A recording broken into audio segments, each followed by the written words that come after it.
Alex Pereira. This guy's cold as ice. I've ever seen in UFC history. Pereira is one of the scariest humans I've ever seen in my life. There's a guy named Magomed Ankalaev out there. The much-hyped Magomed Ankalaev from Dagestan, Russia. What is up, guys? It is Lucky Punch Sports back with another video. Today on UFC 313, Pereira vs. Ankalaev, going over my card overview, my predictions, picks, and betting tips. Let's get it. And the first fight on the main card is a lightweight bout between the 28-year-old fighting nerd Mauricio One-Shot Ruffy and King Bobby Green, or as I would call him, Bobby. But Bobby is 38 compared to Ruffy's 28 as a hood-style fighter. Neither men are ranked, but they are close. And this is between an upcoming fighting nerd and a veteran in the division, Bobby Green. Everyone knows how the fighting nerds took over the UFC this year and last year, but Ruffy may be the only one yet to fully break out. Ruffy is 2-0 in the UFC after an incredibly exciting debut and a decision win against an overweight on top. Ruffy's stance and striking is very reminiscent of a featherweight young McGregor. He has a wide base with great counter striking. However, he has the exact same cardio issues as McGregor. Whether you call him King or Bobby Green, this is by far the biggest name Ruffy has fought, and it brings him much closer to the rankings. Bobby Green has had a great career, but he's been at roughly 500 through 36 UFC fights. Green has had many exciting fights, but has been finished early in far too many of his recent ones. His chin has been more than cracked recently, and Paddy gave him a rough showing his last time around. Green stands with extremely low hands and likes to stand and bang that way. Both Green and Ruffy tend to shoulder roll instead of moving their feet and pivoting, and it leads to being open to counters or longer combinations. Green relies on his speed and reflexes, both of which have been heavily diminished in recent years. Ruffy can easily get an early finish on Green and land flush on his chin. Ruffy needs a huge finish like his teammates, and he'll find it here within 2 rounds. And the next bout is a strawweight bout between Amandinha Lemos and Yasmin Lucindo, and 2 Brazilians find themselves facing off in the middle of the strawweight rankings. Lemos worked her way up to a title-challenging loss in 2023, but got dominated by Zhang Weili. Lemos is extremely high-paced and very energetic, but lacks true caution at times. Weili landed almost 300 strikes on her and dominated her on the ground, showing the levels in the division. Lucindo is attempting to extend her 4-fight win streak, and she has never been knocked out and is much more conservative than Lemos. She is much more prone to decisions than Lemos, and is much younger and earlier in her career at only 23. This fight will be decided on the feet, and Lemos will be the aggressor moving forward, but taking more damage and also losing more exchanges in the process. Lucindo should have the advantage in every aspect and should take a decision win here. And now another lightweight fight, this time at the entrance of the lightweight rankings. We have Jalen the Tarantula Turner at number 13 versus the unranked Ignacio La Jaula Bahamondes. And Turner and Bahamondes are both 6'3" lightweights with very promising futures. Turner, once seen as a blue-chip prospect at 155, has lost a ton of stock recently, losing 3 out of his last 4. He knocked down Green and Moicano in both fights, but refused to finish Moicano before getting knocked out himself, and then Moicano moved on to a title shot right afterward. But both strikers like to move forward and counter with their extremely long reaches and size as their opponent moves back. Both men are knockout artists with their size, but struggle with durable strikers who can attack their body and get inside their range. Bahamondes uses his legs a lot more than Turner does and attacks the body more, which creates a highly dangerous attack that lands him a ton of head kick finishes. Bahamondes will open up Turner's body, and his head will be open to head kick and long jabs and straights. Bahamondes can move up into the rankings by opening up Turner, stepping on the gas, and finishing Turner against the fence with a TKO in the later minutes of the fight. In the co-main event, we have Justin the Highlight Gaethje, the number 3 ranked lightweight, going up against, on short notice because Dan Hooker pulled out, Rafael Ataman Fiziev, a rematch from their first bout at 286 that ended with a decision win to Gaethje in a very fun fight. Gaethje is a former All-American wrestler who was allergic to wrestling. His only successful takedown came against Fiziev in their last fight. Fiziev is the faster striker, but Gaethje is the highlight for a reason, because he takes the punishment and he'll dish it right back. Every exchange the faster Fiziev will land on Gaethje will be answered with powerful looping hooks by Gaethje back. Fiziev should attack with combos ending with elbows, knees, and kicks, and then move before Gaethje can counter him. Fiziev is the true definition of Muay Thai's 8 limbs. He should be the more effective fighter in the clinch with knees and elbows, but Gaethje has a dirty clinch package with twitchy uppercuts and lethal hooks that he showed off their last time around.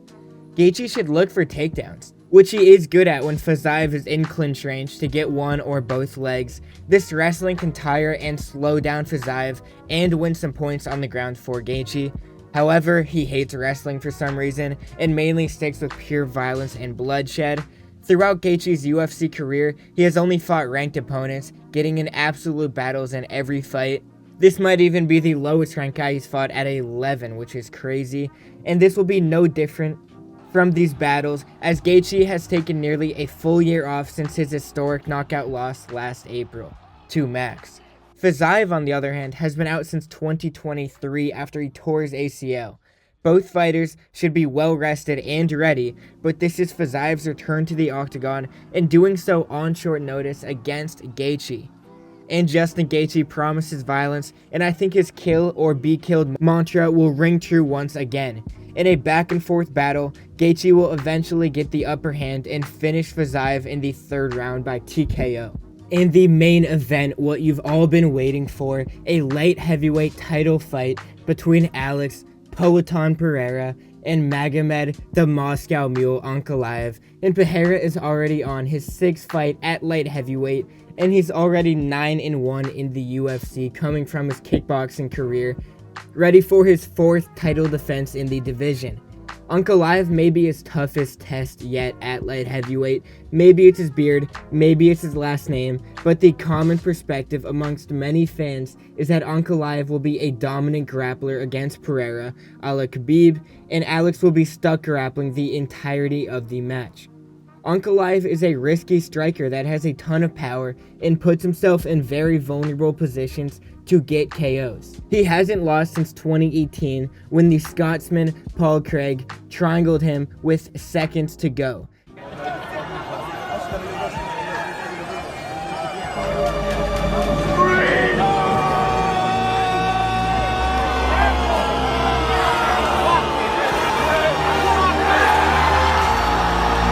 He has 0 submissions in the UFC and even said himself he plans to strike with Alex.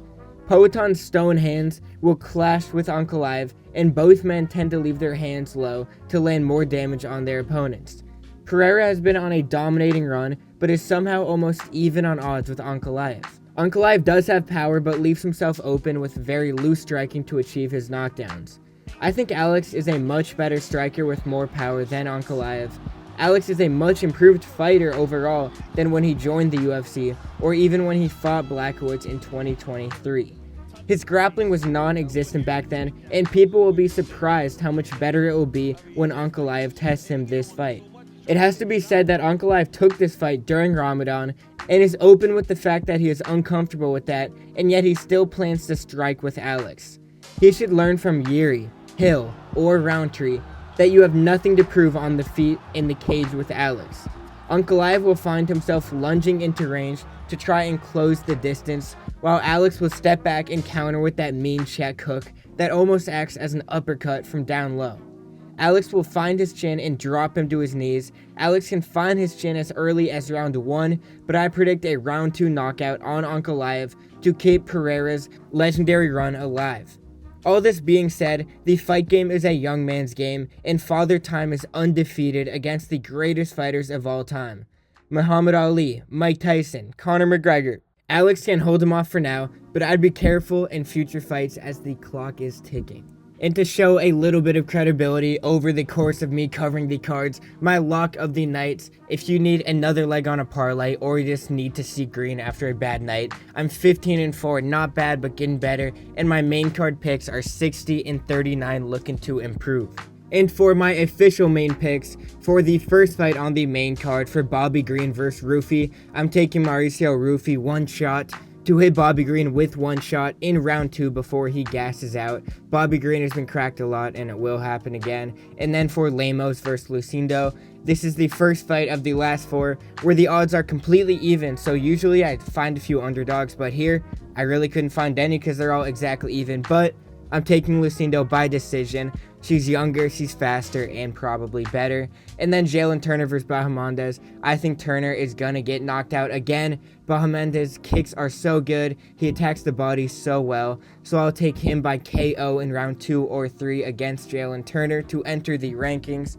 And then for the co-main event, the rematch Gaethje versus Fiziev 2, the lightweight bout in the rankings, I'm taking Justin Gaethje to win the rematch again, this time by KO. Killer be killed and he is going to kill. I'm taking him by KO in the 3rd round, if not a decision. But for the main event, Alex Pereira versus Magomed Ankalaev for the light heavyweight bout, his 4th title defense, he's going to win it, and by KO at that. Ankalaev is not that guy people say he is. He's a great striker. He's shown it against guys like Johnny Walker, but Alex Pereira is not Johnny Walker. So I think Alex Pereira is going to land anytime Ankalaev leaves himself open or tries to enter range, maybe even to clinch or go for a takedown. Pereira is going to land that left hook and knock him out in rounds 2 or 3 and will get his 4th straight title defense. And don't forget about the prelims. This is a pretty decent card overall. You have guys like Joshua Van and Ray Saruya, 2 very promising guys born in the 2000s. You have Curtis Blades versus a heavyweight I've never heard of, getting a huge ranked fight right there. So not bad overall, could be better. But let's get into the Lucky Punch award show.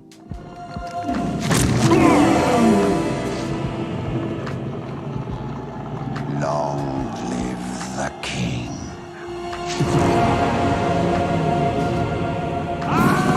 For the lock of the night, I'm going with Mauricio Ruffy at -470, and although Ruffy has not proved himself yet, most of his teammates have, and he's next up. Bobby Green is going through a sharp decline, and Ruffy is on his way up. It happens. It reads just like an old vet changing guard to the younger prospect, in this case a king falling from his throne, or a Bobby falling from his throne.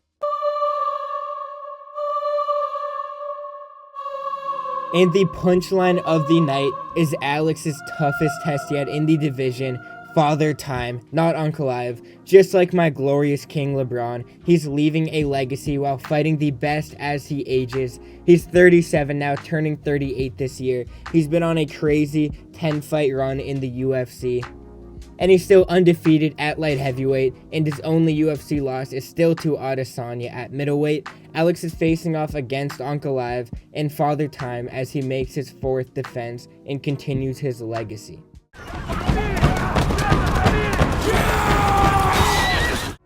And the Punch Bowl is Justin Gaethje versus Rafael Fiziev. The Punch Bowl is a rematch of a brawl between the two 2 years ago, and like Vikings fighting for Valhalla, Justin Gaethje and Rafael Fiziev embody the kill or be killed spirit that leads to bloody and violent battles from the Viking days. This will be no different and could end with a body spilled out on the canvas. So thank you guys for watching. Comment down below if you liked my picks, didn't agree, what your picks are. I love talking with you guys. Leave a like if you enjoyed, subscribe to support the channel, and I'll see you guys next time. Sorry for the little bit of a break through school and a boxing fight camp. It's been a little busy, but we're going to get right back into it. So thanks for the support. See you next time.